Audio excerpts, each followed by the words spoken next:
Olá, seja bem-vindo à Nova Prosperidade, o canal que te vai explicar o que é o Bitcoin. É verdade, há uns tempos atrás o canal ainda se chamava Tudo sobre Bitcoins. Foi assim que eu comecei aqui, foi a falar de Bitcoins. O primeiro vídeo é precisamente sobre isso. Mas não vamos repetir o primeiro vídeo, vamos melhorá-lo e por isso é que este vídeo é importante. Vamos falar para quem quer saber sobre o que é o Bitcoin pela primeira vez, porque ainda há muita gente que não sabe e eu percebo que há muita gente ainda que não faz ideia do que é, ouviu falar na televisão, as coisas, falar bem, falar mal. Muita gente é atraída pela questão do preço, do valor, por isso é que começamos aqui com o CoinMarketCap, que é uma referência para quem quer saber o valor. CoinMarketCap.com, toda a gente conhece. Hoje o preço não interessa nada, mas é 3.500 euros, só por questões históricas. Está aqui o gráfico dos últimos tempos. Muita gente conheceu o Bitcoin no final de 2017, portanto houve aqui este pico em que o Bitcoin atingiu preços extraordinários de 19 mil dólares, um só Bitcoin. Então já vamos perceber o que é o Bitcoin, isso é uma pequena introdução. Para quem está a ouvir falar pela primeira vez e está a pensar em investir em esquemas que vocês depositam 200, 300 dólares ou euros e depois ficam milionários, vejam já este vídeo. Como funciona, aliás, como evitar burlas com Bitcoin. Foi um dos últimos vídeos que fiz e se calhar é dos primeiros que vocês devem ver. Okay? Não vos sintam atraídos por ganhos fáceis e rápidos. Okay? Vou cá voltar daqui a pouco quando começar então a explicar o que é o Bitcoin. Bem, e para explicar o que é o Bitcoin, nada mais adequado do que começarmos a falar um bocadinho da história do dinheiro. Okay? Porque é preciso perceber de onde é que viemos para perceber porque é que chegamos agora à invenção. Agora, quer dizer, foi em 2009, ok? Historicamente o Bitcoin foi lançado em 2009, já vamos falar um bocadinho mais disso. Vamos aqui então ver a história do dinheiro rapidamente, isto é na Wikipedia. Ainda não está cá o Bitcoin, pelo menos que eu tenha visto. E portanto temos aqui a origem do dinheiro. E como vocês podem perceber, e se forem à Wikipedia, portanto isto está aqui, pt.wikipedia.org/wiki/dinheiro. Não estou a inventar nada, ok? Inicialmente havia a moeda mercadoria, trocava-se gado por gado, umas vacas por porcos, enfim. Não vamos perder muito tempo com isto. Depois passou-se para o metal. Entretanto, as moedas em formato de objeto, portanto o metal tinha a ver com o valor do próprio metal. Depois surgiram as primeiras moedas antigas, aqui no século XVII, aliás, antes de Cristo, muito tempo atrás. Depois começa-se a usar o ouro, o prata e o cobre por serem precisamente materiais raros e úteis, o cobre em particular, e a prata depois para as senhoras, para as joias e o ouro com certeza. Portanto, essa procura da beleza do material e da escassez do material, e também são metais com algumas características específicas, não se estragam com facilidade, por exemplo o ouro pode-se reter várias vezes, não vai perdendo características, ao contrário de outros metais que começam a perder qualidade. Depois foi inventado aqui na Idade Média o papel moeda. Ok, portanto começou-se a usar papel como forma de representar o dinheiro. E o mais importante que isso é aqui as características essenciais do dinheiro também. Depois vamos ver isso comparado com o Bitcoin mais à frente. Portanto, o dinheiro deve ser um meio de troca. Ok? Portanto, eu tenho alguma coisa, quero comprar algo que tu tens para me vender, que alguém tem para me vender. Deve ser uma unidade contábil. Isto só por si é o tema de um vídeo, mas basicamente nós devemos ter registros contabilísticos sobre o dinheiro. Portanto, quando, por exemplo, para questões de dívidas, quanto é que um fornecedor ou um cliente deve a um fornecedor, etc., para contabilidade, para orçamentos, e daí a importância da unidade contábil, e para isso é importante que o valor seja estável, que não acontece agora com o Bitcoin, e deve servir para acumular valor, ou seja, uma forma de as pessoas irem juntando dinheiro ao longo da vida e têm uma garantia, uma confiança que no futuro, quando tiverem 60 e tal anos, quando se formarem, o valor se está a acumular. O que não acontece com o dólar, nem com o euro, mas podemos falar disso noutros vídeos. E deve ser uma medida geral de valor, permitido calcular preços de todos os tipos de itens. Ok, lá está, uma moeda que varia muito no preço, como tem acontecido com o Bitcoin, tem uma volatilidade elevada, não serve como dinheiro. Não é tão útil, não é tão interessante. Está aqui explicado todos estes pontos que eu falei, provavelmente melhor. Isto é importante falarmos da história do dinheiro, precisamente porque o Bitcoin vem para substituir o dinheiro, não vem para substituir os bancos. Mas o Bitcoin tem uma característica muito interessante. E tomem atenção a isto. O Bitcoin não é só dinheiro. O Bitcoin é 2 em 1. Isso é muito interessante porque o Bitcoin é o dinheiro, é a moeda, a própria moeda Bitcoin, e é o sistema de transferência desse dinheiro. Ok? Tomem nota que Com o dólar, com o euro, isso não acontece. Nós quando queremos transferir euros para alguém, podemos fazê-lo mão a mão, se a pessoa estiver próxima de nós, mas no dia a dia, todos vocês usam coisas como cartões de crédito, débito, cheques, talvez ainda usem cheques. Portanto, precisamos de um intermediário, um PayPal, um Mastercard, um Visa. Portanto, são empresas gigantes que dominam o mundo financeiro, portanto, só estas últimas duas, e mesmo o PayPal, que movimentam milhões de dólares que não são deles, dólares e euros, né? Eu falo em dólares porque, enfim, é a moeda de referência ainda do mundo. E cobram comissões por esses serviços, naturalmente. Mesmo que a comissão seja muito pequenina, no caso do PayPal por acaso é exagerado, 3, 4, 5%. Tem uma parte fixa e uma parte variável, portanto é difícil, depende do valor. Isso não interessa. O que interessa é que há intermediários e no Bitcoin não. O Bitcoin é a rede e é a moeda. Muito interessante este ponto. Depois, ter a noção de que o Bitcoin tem limites, ao contrário das outras moedas. Portanto, tem um limite de 21 mil milhões de unidades. Nunca vai haver mais do que 21 mil milhões de unidades, porque quem tem Bitcoins hoje não vai permitir. Okay? Para fazer uma alteração ao protocolo Bitcoin, precisa haver consenso. A maioria das pessoas tem que concordar com essa alteração. A maioria significa 50% mais uma.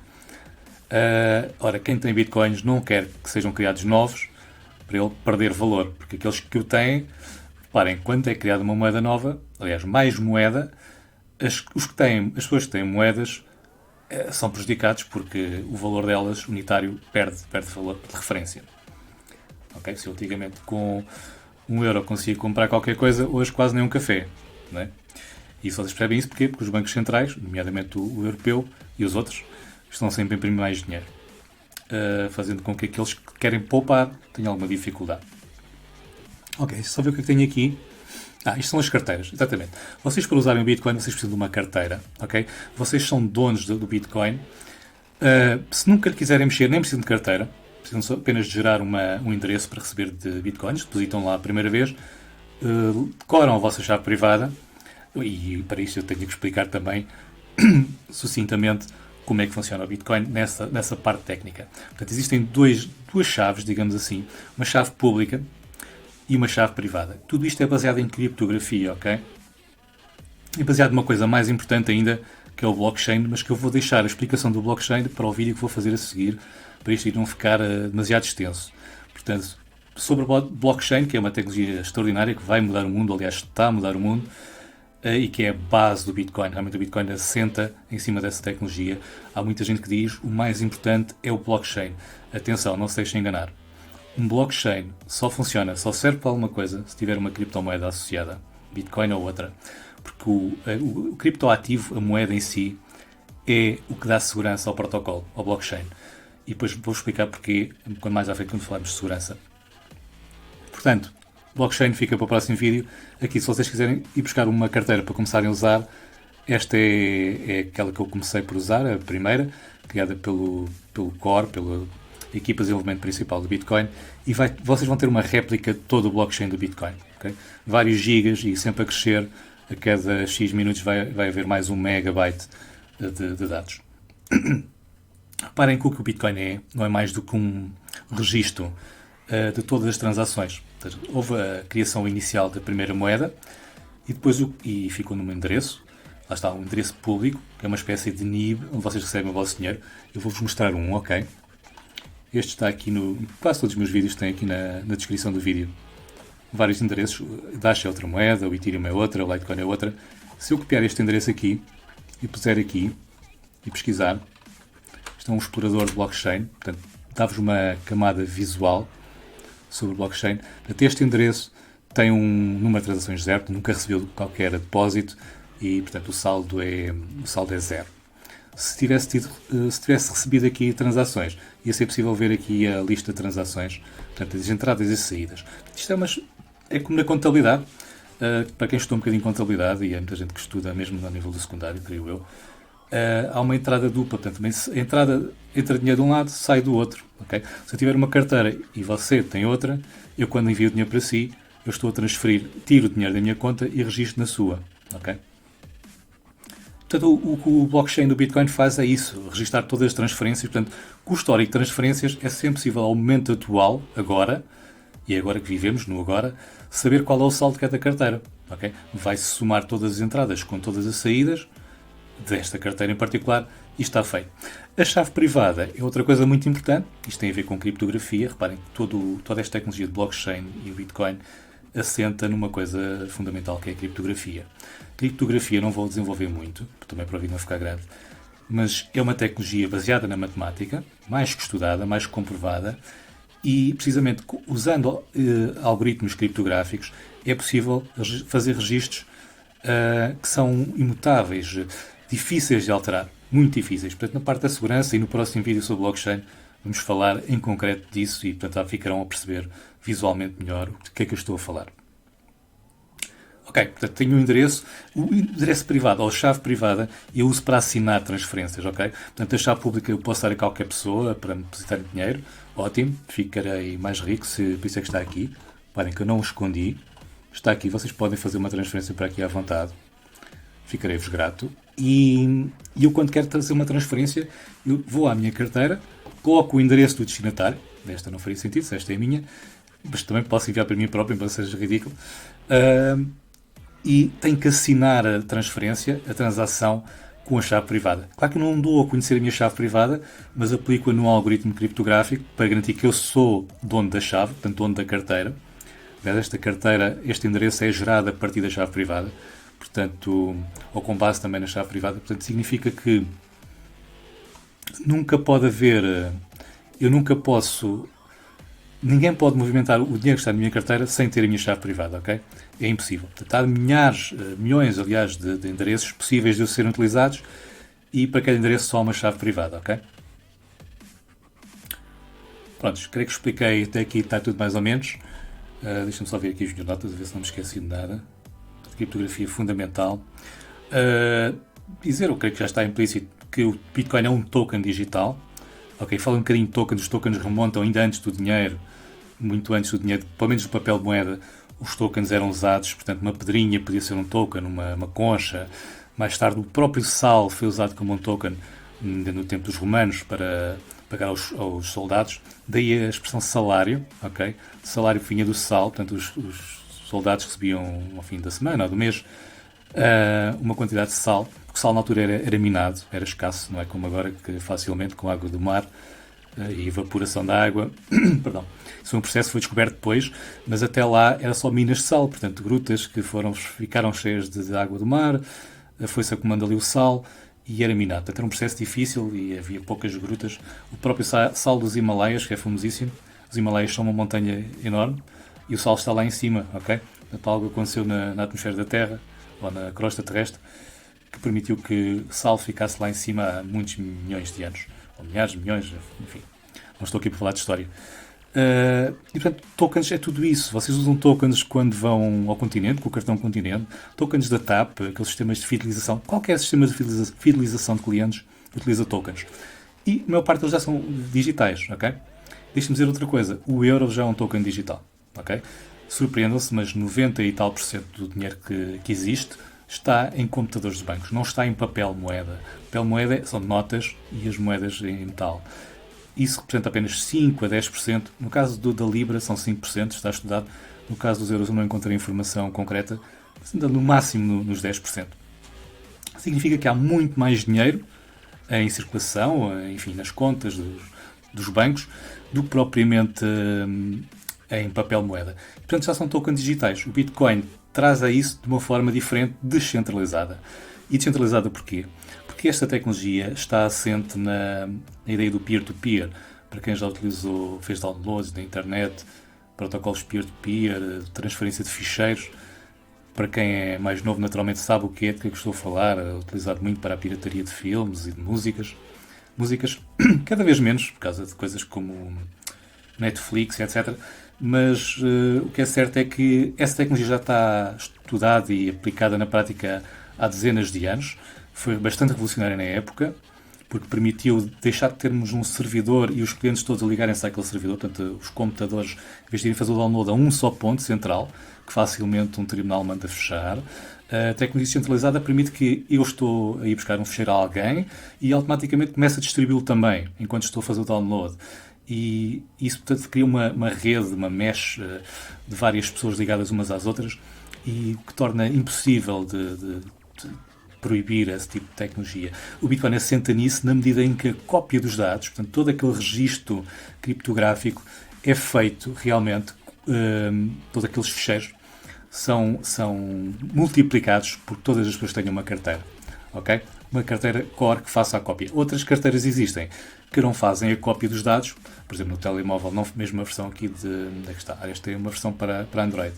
Não faz sentido você num telemóvel ter ali gigas e gigas de dados. Portanto, nesse caso, o que ele faz é apenas consultas ao blockchain, à semelhança deste site aqui, que permite fazer consultas, saber o saldo e histórico de transações. Por outro lado, tem aqui um exemplo até dos últimos blocos, posso fazer aqui refresh. Portanto, estes são os últimos blocos escritos. E falando em blocos, deixem-me dizer o seguinte, vamos clicar aqui num bloco para vermos aqui uma transação qualquer. Este endereço recebeu aqui 0,19 BTCs e, portanto, este endereço aqui já teve 17 transferências, ou seja, 17 movimentos de conta, entradas e saídas. Recebeu 0,48 BTCs, para que o número é bastante grande. Aliás, no número de casas decimais é bastante grande. E neste momento tem um saldo de 19 cêntimos, ok? Isto fez-me lembrar o seguinte. Um Bitcoin, vocês não precisam ter um. Naturalmente, como é dinheiro, vocês têm casas decimais de Bitcoin. Reparem, existe um máximo de 21 mil milhões de moedas, de Bitcoins. Eu vou escrever aqui 21... Peço desculpa, o que aconteceu? 21... já sei. Por azar, tinha aqui o nome logo desligado. 21, 1, 2, 3... 1, 2, 3... Isto é o número de Bitcoins que existem no mundo. No máximo. Ainda não chegámos lá. Mas havemos de chegar lá, ok? Eu até tinha aqui um gráfico que mostrava isso. Não, onde é que está? Não está aqui. Bem, o que é importante aqui é o seguinte. Cada bloco, ou seja, como vimos, é feito um registro de todas as transações. Esse registro é feito num ficheiro. Cada ficheiro tem aproximadamente 1 megabyte no máximo. Pode ter menos. Até temos aqui um histórico, aliás, da média portanto, de cada bloco. Portanto, tem vindo a crescer à medida que há aumento da utilização, até que se bateu aqui no máximo de um megabyte. Isso depois gerou aqui uma polémica. Isso é história, porque quiseram aumentar o tamanho dos blocos para 8 megas e criaram o Bitcoin Cash, que faz isso, mas é outra moeda. Okay? Só que mantiveram uma cópia do que estava para trás, antes de criarem isso. Perdão, mas outras tecnologias estão a ser desenvolvidas para resolver esse problema do megabyte. E, aliás, não é um problema todo. Limita a quantidade de transações que podem ser feitas por segundo. Ao contrário da rede Visa, Mastercard permite milhões de transferências. No Bitcoin, apenas se pode criar 1 megabyte cada vez e os blocos são criados aproximadamente a cada 10 minutos. Significa que temos um espaço limitado para escrever. E depois os blocos estão então encadeados, e vocês no vídeo sobre blockchain vão perceber isso, um após o outro, cada um tem um número sequencial, naturalmente, e sabemos exatamente qual é o bloco seguinte e o bloco anterior, na cadeia de blocos. Portanto, um blockchain, aliás, uma cadeia de blocos. Perdi-me um bocadinho, o que é que eu estava a falar? Okay, temos aqui então as entradas e saídas de dinheiro, portanto, entram sempre de uma conta para outra. Prontos. Os blocos têm um limite então do megabyte e o limite máximo são 21 mil milhões. Porquê? Porque estão a ser criados à medida que são minados. E aqui entramos na questão da segurança. Porquê é que o Bitcoin é seguro? O Bitcoin é seguro porque tem... aqui não interessa qual é o que estamos a ver. Porque tem mineiros no processo. Okay? Como eu disse há pouco, o Bitcoin é a moeda e é também o protocolo de transferência. É o sistema de transferência de dinheiro entre si. Significa que eu posso enviar dinheiro de qualquer sítio do mundo. Não há fronteiras, não há sistemas, não há bloqueios. Não é? Quando há sanções económicas num país, imaginem que aplicava uma sanção a Portugal, nós queríamos mandar dinheiro para fora, não conseguíamos. Os imigrantes portugueses estão lá fora, não conseguiam enviar para Portugal para as famílias. Era um caos, ok? Na Venezuela, se calhar estão-se a viver... Se calhar não, está mesmo, de facto, a viver esse tipo de consequências. E por outras razões também. Então, a segurança é garantida pelos mineiros. Os mineiros são um elemento importantíssimo. Vocês próprios podem ser mineiros, qualquer pessoa pode ser. O mineiro é um voluntário, okay? Que vai correr um computador ou atualmente um equipamento especializado que se dedica apenas a minerar o protocolo criptográfico, aliás, o algoritmo criptográfico do Bitcoin, e que vai criar os blocos. Ou seja, vai receber pedidos de transações. Eu quero enviar dinheiro para aqui, faço um broadcast pela rede a dizer eu quero transferir esta quantidade, com a transação já assinada. Os mineiros vão receber essa informação, vão criar uma lista ordenada das transações e vão tentar resolver um problema matemático. E esse problema é bastante difícil, faz-os perder bastante tempo, isso é que é importante que haja equipamentos. Aliás, neste momento existem equipamentos que são muito mais eficientes do ponto de vista do custo, daquilo que conseguem produzir versus o custo que consomem. Chamam-se ASICs, processos, portanto, equipamentos dedicados só para minar a Bitcoin. Portanto, não é fácil para si agora minar em casa, mas é possível, teoricamente. Só que não vai conseguir minar grande coisa. Então, qual é o prémio para os mineiros? Porquê que os mineiros são voluntários? Porque eles garantem a segurança da rede como? Precisamente fazendo cumprir as regras do Bitcoin, do protocolo. Okay? Todas as regras que as transações têm que estar assinadas devidamente, alguém tem que validar isso. Okay? Então, nós que fazemos uma transferência, pagamos então uma comissão ou uma taxa de transações. Essa taxa é opcional, eu até posso pôr um valor zero, mas se eu puser um valor zero, os mineiros vão receber o meu pedido de transferência e vão pôr no fundo da lista. Okay? E como só cabe 1 megabyte em cada ficheiro, transferências, portanto, uma transferência minha pode ocupar 1 KB ou 2, por acaso não sei o valor exato, depende do tipo de transferência. Há transferências que ocupam mais, porque há transferências com múltiplas assinaturas, no caso das empresas, por exemplo, tem um endereço em que para se fazer uma transação é preciso 2 de 3 assinaturas. Okay? Isto existe no Bitcoin também e essas transferências em termos de dados ficam maiores e, portanto, provavelmente vão ter que oferecer uma recompensa maior aos mineiros. Então, os mineiros recebem todas as transferências que estão para ser feitas inteligentemente ou porque é do seu interesse, vão pôr as que dão a comissão mais alta em primeiro lugar, certo? Porque eles querem ganhar a comissão. E depois o primeiro mineiro que conseguir criar um bloco fica com o prémio, ou seja, com as comissões de rede associadas. E neste momento ainda um Bitcoin novo. Aliás, não é bem um Bitcoin novo, deixem-me mostrar aqui o Bitcoin Reward, porque, como eu disse, vai haver o máximo 21 mil milhões de Bitcoins, está aqui até, vê. E portanto, o que existe é que a cada 210 mil blocos, a dificuldade, portanto, é cortada a meio o prémio. Portanto, até 2009 eram oferecidos 50 bitcoins a cada novo bloco. Agora, 2009 a 2012, que já passou, eram apenas 25 bitcoins. Depois, até 2016, 12,5 e neste momento estamos com 6,25 bitcoins. Ou seja, cada bloco novo cria então 6,25 novos BTC. BTC é a sigla Bitcoin, para quem ainda não sabe. E significa isso que a cada, portanto, aproximadamente 4 anos, cai para metade o prémio para os mineiros, até se atingir os tais 21 mil milhões. Depois deixam de ser criados novos bitcoins e, portanto, o único prémio que os mineiros de Bitcoin vão receber vai ser as taxas de transações. Hoje em dia, e particularmente no passado, com o valor baixo do Bitcoin, quando o Bitcoin valia apenas, sei lá, 1 euro ou 2, as taxas de transação não seriam suficientes para incentivar o voluntarismo das pessoas para minar.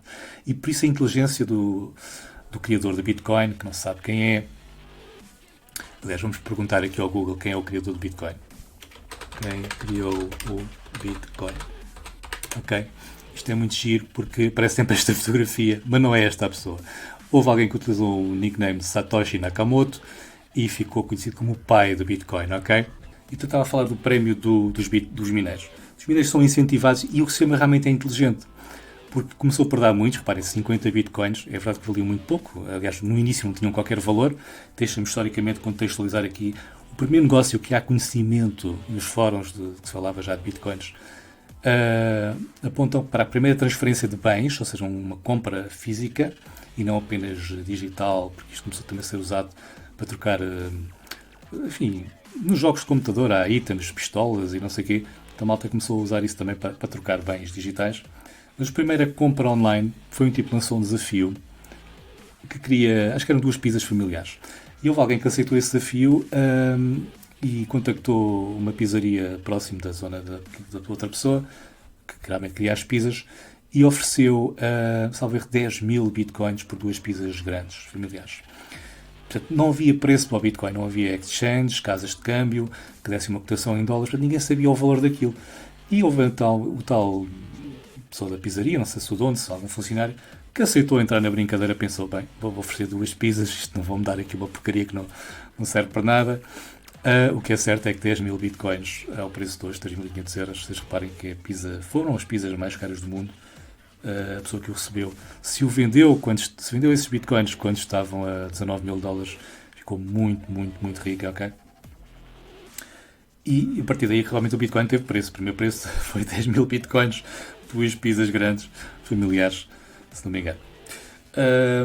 Ok, portanto, o sistema de remuneração é importantíssimo, os prémios para os mineiros, porque é isso que traz segurança à rede. E segurança porquê? Porque reparem, se ninguém quiser minar, se houver poucas pessoas a minar, a fazer a avaliação das regras, significa que é mais fácil que um só indivíduo, uma só instituição, uma só organização reúna capacidade computacional para conseguir criar todos os blocos. Okay? Se eu tiver 51% da rede, ou 50% mais um, é o chamado ataque dos 51%, significa que eu controlo a rede. Que a probabilidade de ser eu a produzir os próximos blocos é bastante grande. Isso significa o quê? Se eu já sei que vou ser eu a fazer o próximo bloco, eu posso fazer batota. Ok? Eu posso fazer batota porque mais ninguém vai conseguir ultrapassar a minha capacidade computacional. Por isso é que é importante haver um prémio para incentivar a que haja muitas pessoas e o sistema se torne, de facto, descentralizado. Porque senão, usávamos um sistema centralizado, como temos agora os bancos centrais. Ninguém mais pode criar dinheiro, eles é que o criam, entregam a quem querem, como querem, e nós, enfim, estamos no fundo da pirâmide, nesse esquema da criação de dinheiro. Para isso falaremos noutros vídeos sobre esses esquemas. Aqui quero-vos explicar a base. Isto é importante também, perceber que se vocês vivem num sistema e vivem, estão a trabalhar com euros, estão a procurar o que é o Bitcoin, vocês vivem num sistema em que trabalham com euros. Vocês estão num jogo. A vida é um jogo. Que a vida deu-vos o quê? Deu-vos tempo, aproximadamente 100 anos por pessoa. E vocês trocam esse tempo a trabalhar em troca de dinheiro. Vocês querem dinheiro para viver a vida, mas ao mesmo tempo vivem a vida a trabalhar e chegam ao fim do dia e querem dormir, descansar, para outro dia acordar cedo. Portanto, se calhar estão aí um bocadinho presos numa roda dos hamsters, não é? E é muito importante nesse jogo, quando se joga qualquer jogo, seja um jogo de cartas, dominó, o que quer que seja, vocês conhecerem as regras do jogo. E são pouquíssimas as pessoas, uma em cada 1000 talvez, que sabem a regra do dinheiro. Como é criado o dinheiro? Perguntem ao vosso banqueiro, aliás, vocês não têm um banqueiro, têm, mas vocês não conseguem falar com ele. Perguntem ao vosso bancário e muitas vezes a resposta que vem automática é: bem, mas o Banco Central Europeu é que imprime o dinheiro, põe lá as máquinas a imprimir. Reparem, imprimir dinheiro não é a mesma coisa que criar dinheiro. Tenho aqui vídeos no canal sobre como é criado o dinheiro. Procurem na lista, está um pouco abaixo deste, 7, 8 vídeos atrás, talvez. O dinheiro, pronto, só para acabar esse assunto, o euro é criado com dívida. Quando é criada a dívida, é criado dinheiro novo. Quando a dívida é paga, esse dinheiro desaparece. Mas nunca são criados parte dos juros. E é aí que o sistema fica um bocado esquisito, porque é impossível pagar as dívidas todas. Assim precisa haver mais dívida nova, para criar mais dinheiro. Por isso é que estamos neste problema enterrados com dívida pública, dívida privada, porque é preciso sempre mais para evitar as bolhas explodirem.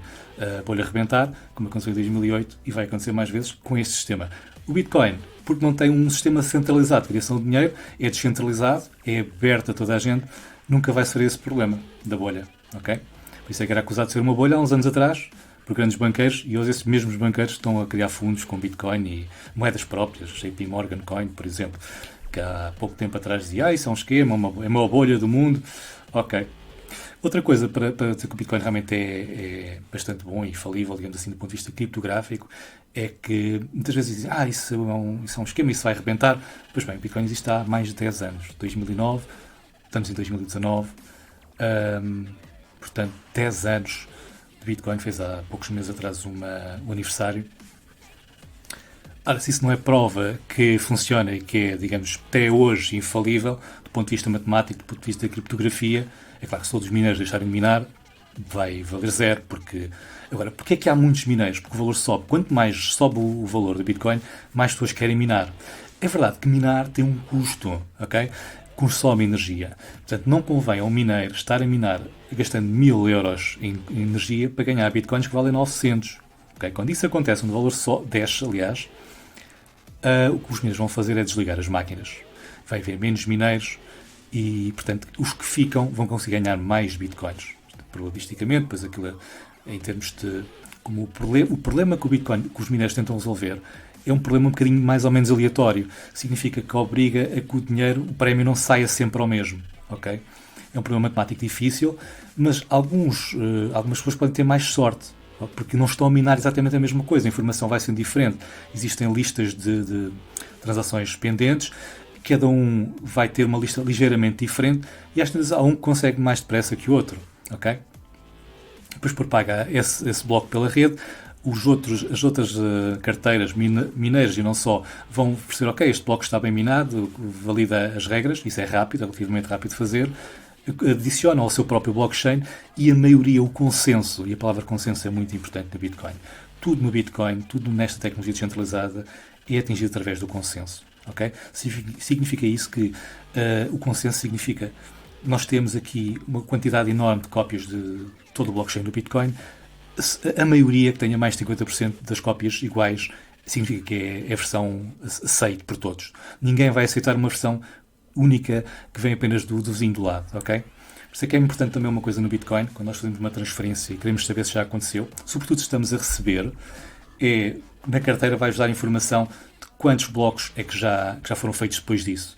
Portanto, significa que se eu tenho tenho informação de que recebi um Bitcoin há 10 blocos atrás, é praticamente impossível de anular. Aliás, é teoricamente impossível de anular. Se for no bloco anterior, é possível que haja ali alterações de rede, ok? Por isso não confiem logo. Normalmente qualquer exchange, qualquer plataforma de Bitcoin espera 4 ou 5 blocos para trás para ter a certeza absoluta de que a coisa não vai ser revertida. Revertida porquê? Porque às vezes estamos a ver uma versão que não é a correta e depois vai ser sobreposta por outras versões. Inclusive pelo quê? Também outra coisa importante é ver quantos nós nos estão a dar essa informação. Porque se for apenas um nó na rede, portanto, um nó na rede estamos a falar de uma carteira só, pode ser a carteira do emissor do dinheiro a mentir-nos, a dizer que já fez a transferência e não fez. Okay? Por isso é importante, se tivermos muitos nós a darmos aquela informação, significa que aquele bloco tem essa informação, já foi escrita e já foi aceito por uma parte significativa da rede. Portanto, quanto mais atrás na cadeia de blocos estiver, mais seguro é de que realmente a coisa não vai ter alterações. Por isso é que temos aqui também, como vimos há pouco, os últimos blocos a serem criados. Ok, esta é a lista dos últimos blocos. Isto foi há 22 minutos, foi há 41, aproximadamente 10 minutos, a cada 10 minutos é feito um bloco. O número de transações que cada bloco tem e o tamanho em bytes, ok? E aqui até tem o mineiro, portanto, a pool, porque os mineiros atualmente associam-se em grupos e criam pools de recursos para conseguirem ter mais probabilidades. Depois dividem o prémio por todos, ok? Sei que está aqui os pools. E são as últimas transações. Para esta transação, há 4 segundos, está sempre a acontecer. Agora estão a pedir para, neste caso, que ainda não está, exatamente, não está confirmado. São transações que entraram na pool, numa lista de espera de transações e, portanto, significa que estão à espera, ok? Outra coisa muito importante, como podem ver aqui, há 8 casas decimais no Bitcoin. Aqui não sei se estão as 8. Estão 7. 7, mas há 8. Ou são mais que 8? Acho que são 8. O que significa o quê? Que podemos ter uma quantidade bastante grande de frações. Não precisamos dividir apenas o Bitcoin em 10 cêntimos, 5 cêntimos, temos de ir ao nível mais baixo, aquilo que é conhecido por Satoshi. Um Satoshi é 0,000, portanto 7 zeros e 1 no final. Ok? Era este infográfico que eu vos queria mostrar há pouco. Portanto, isto é a história aqui do papel moeda. Começou aqui numa dinastia chinesa. Porque eles também inventaram o papel, é verdade. Começaram a usar o papel para terem registros de dívidas e de transações de um lado para o outro. No século XI. Depois, no século XII, até se chegou a usar aqui uns pauzinhos de madeira com os riscos, bastante original. E foi no Reino Unido, imaginem só, para combater na altura a escassez do ouro. Portanto, havia pouco ouro, eles começaram a usar aqui um esquema para contar, fazer um sistema contabilístico. Por sua vez, também o ouro acabou por ser proibido em 1961 nos Estados Unidos. Ok? Portanto, foi que introduziram o Fiat Money, ou dinheiro fiduciário, aquele moeda que nós temos hoje, chamado Fiat, não é a marca de carros. Foi quando o presidente Richard Nixon proibiu o ouro, e os próprios americanos não podiam ter ouro em casa, tinham que entregar ao governo, senão aquilo era um crime ter ouro e tal. Foi um país da liberdade, imagina só, porque realmente depois usavam o ouro, portanto o Estado criou o ouro todo para usar como garantia para o dólar. A verdade é que hoje essa garantia já não existe, okay? Portanto o dólar hoje não pode ser trocado por ouro, só pode ser trocado por outras moedas, que é ótimo. Ficam com uma coisa igual, mas mais nova, mais bonita. Em 98 foi introduzido os sistemas, cá está, era a tal primeira currency, primeira criptomoeda, era o BitGold. E foi, portanto, um sistema anónimo, transações com criptografia. Pronto, aqui o símbolo do Bitcoin é este B, que gera aqui um bocadinho de confusão. Mas era centralizado, portanto, ia falhar porque era uma espécie de PayPal, não teve grande sucesso. O Bitcoin, sim, em 2009, lá está o Satoshi Nakamoto, que foi realmente a primeira criptomoeda bastante aceita por toda a comunidade entusiasta destas novidades, destes sistemas alternativos aos sistemas centralizados, viram o Bitcoin como algo interessante e começou a ser bastante aceito. E depois, a partir de 2011, então, começou a loucura com múltiplas criptomoedas a resolver problemas diferentes. Uma das minhas favoritas continua a ser o Dash. Outras com smart contracts, isso vamos falar. Aliás, tenho vídeos já a falar sobre smart contracts, não é o tema aqui do dia. Deixem ver só aqui na minha lista se falei tudo. Eu creio que sim. O que é o blockchain vamos deixar para o próximo vídeo. Estou a ver aqui. Isto também... Isto pode ser que podemos falar neste vídeo. Já está a ficar longo. Mas para não estar a fazer um vídeo só sobre isto, perdoe-me a extensão do vídeo, mas enfim, aqui estamos a comparar o gado, o ouro e a prata, que é algo bastante interessante, as moedas fiduciárias e o Bitcoin, em termos daquelas características importantes que o dinheiro deve ter, ok? Deve ter alta divisibilidade. Eu vou trazer isto para quem não percebe português. Alta divisibilidade, a ser transferível a nível global, à escala global, ser durável, ok, duradouro, e ser seguro, não ser fácil de fazer falsificações. A aceitação que tem e a escassez, ok? Portanto, eles chamam aqui o supply portanto, ser expectável, conhecer no futuro qual é o supply da moeda. Não acontece muito com o dólar e com o euro, quando estão sempre a imprimir mais para ajudar os bancos. Depois, no facto de não ser emitido pelo governo, ok? Não ser uma moeda soberana e sendo descentralizada e se permite ou não ser programada, que o Bitcoin permite algum tipo de programação, nomeadamente aquilo que eu já disse, de aceitar múltiplas assinaturas para validar uma transferência. Não só, muitas outras coisas. Ok, então começando pela primeira linha, o gado não é nada divisível, embora seja quando chega ao talho, mas vivo não dá jeito. E quando chega ao talho, pelo menos na altura em que era utilizado o gado para fazer transações, não havia congeladores, portanto, transacionar pedaços de gado não era nada útil, nada interessante, ok? Estamos aqui a falar, isto era usado a 6.000 anos antes de Cristo, portanto, eu estou a ler mal, acho que sim, 6.008 anos antes de Cristo. Não, 500? 6.500, bem, isto está um bocadinho pequenino.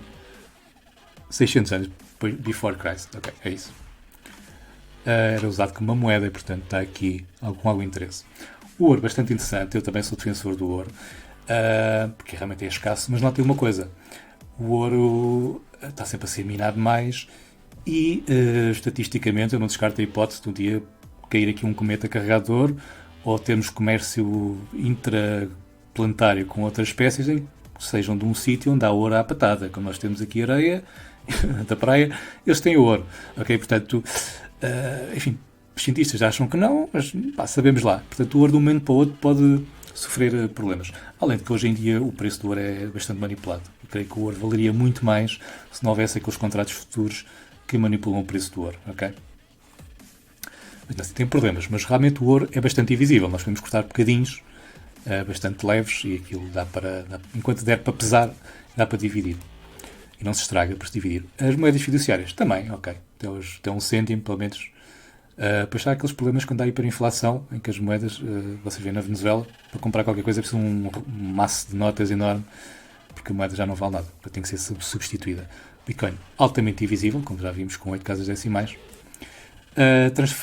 Facilidade de transferir a nível global a carne, esqueçam. Transportar gado é complicado. O ouro não é muito fácil, não é? Quero mandar ouro para a China, enfim, tem custos, dá para fazer, mas vai ter custos muito elevados.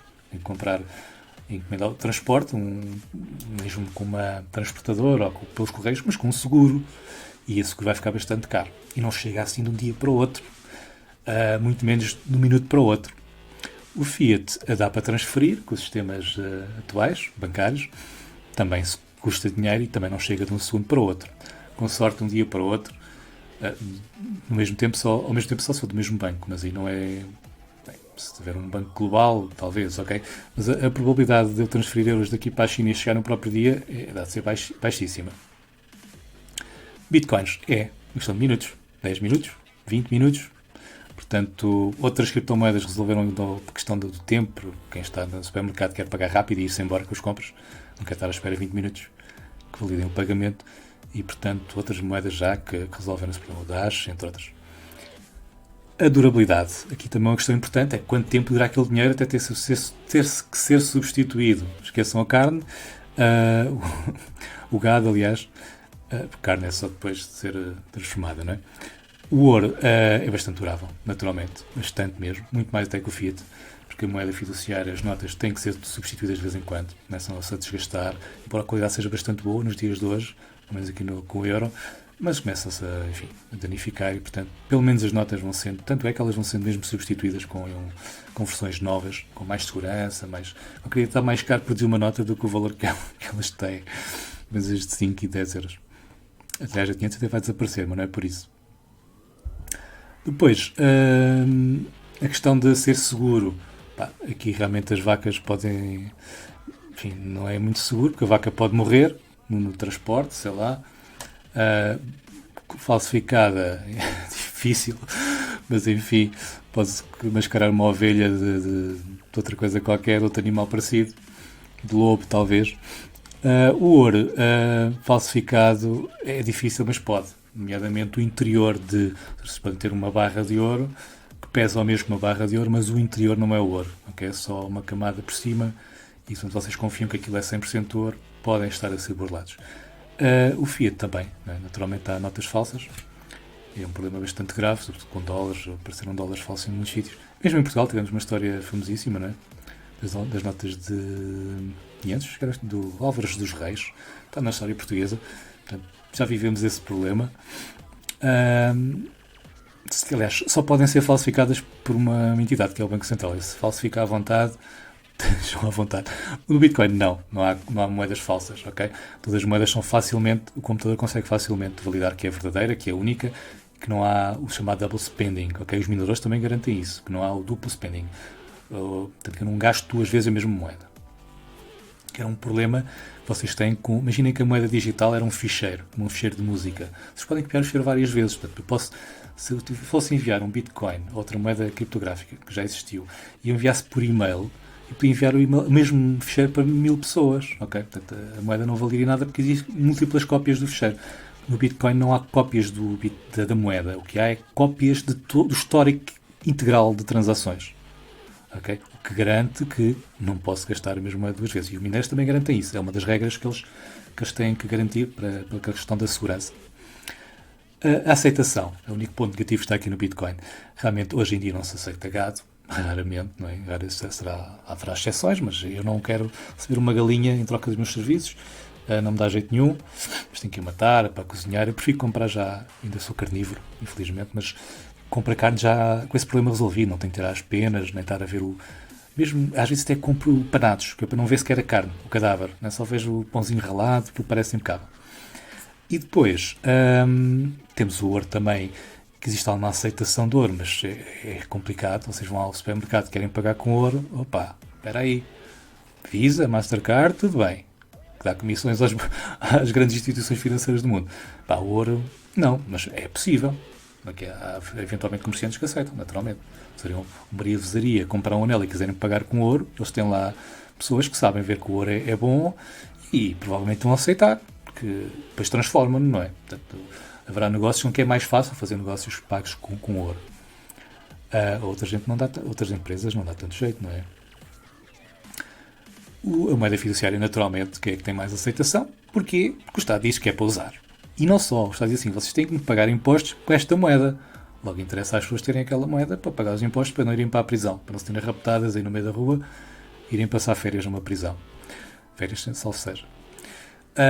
E, portanto, a aceitação do euro e do dólar é bastante grande, porque é imposto, é uma imposição governamental. Gostem ou não, é assim. O Bitcoin tem uma aceitação fraquinha também, porquê? Porque as pessoas não sabem o que é. Não sabem o que é, não percebem o valor do que é, e também, naturalmente, derivada à flutuação de preços, que hoje ainda é bastante grande.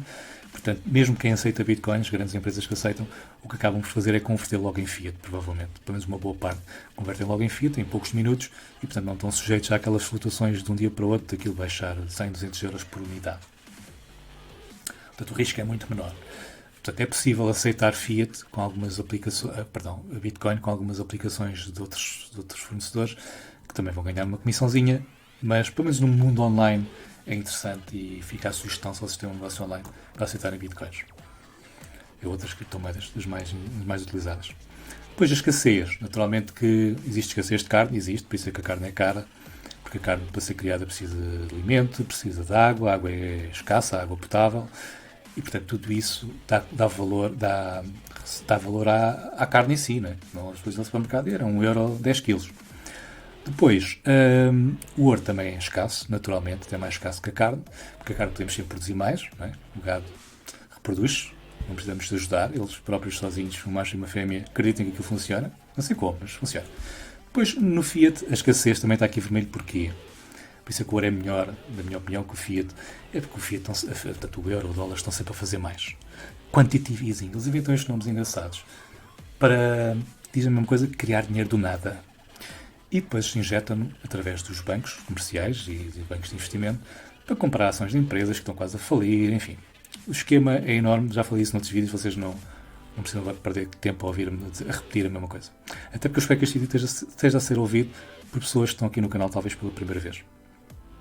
No Bitcoin, bem, escassez completa, 21 mil milhões é o total, nunca vai haver mais do que 21 mil milhões. 21.000.000. Parece um número de telefone para ligar, para ganhar um automóvel naqueles canais da treta. Depois, temos então o facto de não ser emitido por um governo. Isso é interessante, porque há pessoas que não gostam do governo, não querem o governo intervir, são anti-governo, e bem, em boa parte bem, porque há governos, como é natural, que abusam do seu poder. Passam a servir outros interesses que não os do povo. E, portanto, aqui, mesmo a carne, o ouro e o Bitcoin empatados, o dinheiro, o euro, o Bitcoin, o euro e o o euro e o dólar, aliás, aqui com um ponto negativo. Depois o facto de ser descentralizado, apenas o Bitcoin é descentralizado e programável apenas também o Bitcoin. Claro que aqui estão com as duas telinhas, podíamos ter Fiat descentralizado entre vários bancos centrais, ali uma coordenação qualquer, se calhar até vamos ter um dia, SDRs, enfim, para aceitar algumas coisas. A programada, então, é que eu acho que é mais difícil. Mas podemos ter moedas emitidas por bancos centrais com programação no futuro. Provavelmente até vão tentar isso. Para nos dar as coisas boas que o Bitcoin tem, trazerem isso para o mundo Fiat. Portanto, estamos falando, digamos assim, de uma criptomoeda centralizada, gerida de forma central por um banco central. Lá está, o próprio banco central quer dizer isso mesmo, centralizado. E por isso é que está aqui as duas estrelitas. E é isto, meus amigos. O Bitcoin é isto, foi criada por... não liguei à fotografia, mas realmente houve um tipo que quis um anonimato. Porquê? Provavelmente até um grupo de pessoas que andavam a estudar muito este assunto, matemáticos, pessoas que... Aliás, houve um estudo encomendado também nos Estados Unidos, salvo erro, para se fazer algo deste género. E houve várias pessoas a participar, grandes génios. E em 2009 surge então, com a colaboração de vários programadores, depois em fóruns, um protótipo funcional do Bitcoin, que realmente, meus amigos, está a mudar o mundo, vai mudar o mundo. Estamos em 2019, quando virem este vídeo daqui a 10 anos, ninguém terá dúvidas que mudou o mundo. É assim, isto é o Bitcoin. Obrigado por terem assistido este vídeo. Por favor, partilhem com os vossos amigos. Os vossos amigos vão ter grande interesse em saber o que é o Bitcoin, para desmistificar todo esse mistério que às vezes passa aí nos mídias. Notem que quando nos dizem nos mídias, nas notícias, que o Bitcoin é usado por turistas, traficantes, whatever. Eu não sou nada disso. Acreditem, não precisam acreditar em mim, mas notem o seguinte. O telemóvel, quando surgiu, era usado por traficantes. Essencialmente traficantes. E outras poucas pessoas que tinham dinheiro para suportar um tarifário de telemóveis. Porquê que os traficantes usavam telemóveis? Porque em vez de usar o rádio, que era possível de ser ouvido pelas polícias, podiam usar ali ter uma conversa privada entre uns e outros, e traz a troca para aqui, e leva o dinheiro para ali. Interessantíssimo. E não é por isso que o telemóvel deixou de se expandir, e hoje toda a gente tem telemóvel, ok? E na altura os mídias não diziam que o telemóvel era um perigo. há 20 anos atrás, eu tenho esse vídeo também no meu canal, Portugal e a internet 20 anos depois. Isto foi em 97, eu publiquei em 97, em 2017. Maria Elisa, a falarem sobre a internet. Muito engraçado, porque só se falava em perigos. O perigo da pedofilia, o perigo do quê? Era só perigos. Era uma desgraça. Vai acabar com o trabalho. Não se precisa de internet porque já temos o fax. Enfim, só disparados sobre a internet. Só ia ser usado por traficantes. Enfim, é a mesma coisa que se diz hoje do Bitcoin, dizia-se da internet. Hoje em dia não há quase uma pessoa, ainda há, mas não há quase uma pessoa que não use internet. Alguns, é verdade, que chamam internet ao Facebook, pensam que é a mesma coisa, não é? E estão limitados. Pensam que usam a internet e estão a usar uma porcaria. Mas ainda assim estão a utilizar a internet por trás, ok? Porque antes de haver internet já havia outros protocolos importantes para a internet funcionar. TCP/IP, etc. Estou a entrar em coisas técnicas que eu não queria. Mas só para vos dizer o seguinte, o Bitcoin está nessa fase em que ainda é muito usado por pessoas técnicas, mas que daqui a 10 anos será usado por toda a gente, mesmo sem as pessoas perceberem que estão a usar Bitcoin por trás. Okay? Ou a tecnologia do Bitcoin no blockchain. Por isso vejam um próximo vídeo sobre o blockchain, se ficarem interessados em saber o que é o blockchain, como funciona. Vou ter aqui um vídeo bastante bem explicativo do que é, graficamente, e é uma questão mais técnica, portanto aí percebo que nem toda a gente queira saber, mas se querem investir em bitcoins, querem comprar alguns bitcoins, convém perceber como é que funciona, saibam o que é, porque é que é bom, e depois comprem se quiserem. Okay? Eu não estou a dizer para comprar, eu estou a dizer para estudarem o que é antes de comprar. Partilhem, por favor, então este vídeo, que eu acho que é de interesse geral da população portuguesa. E é isto, meus amigos, bem-vindo à nova prosperidade e até um próximo vídeo.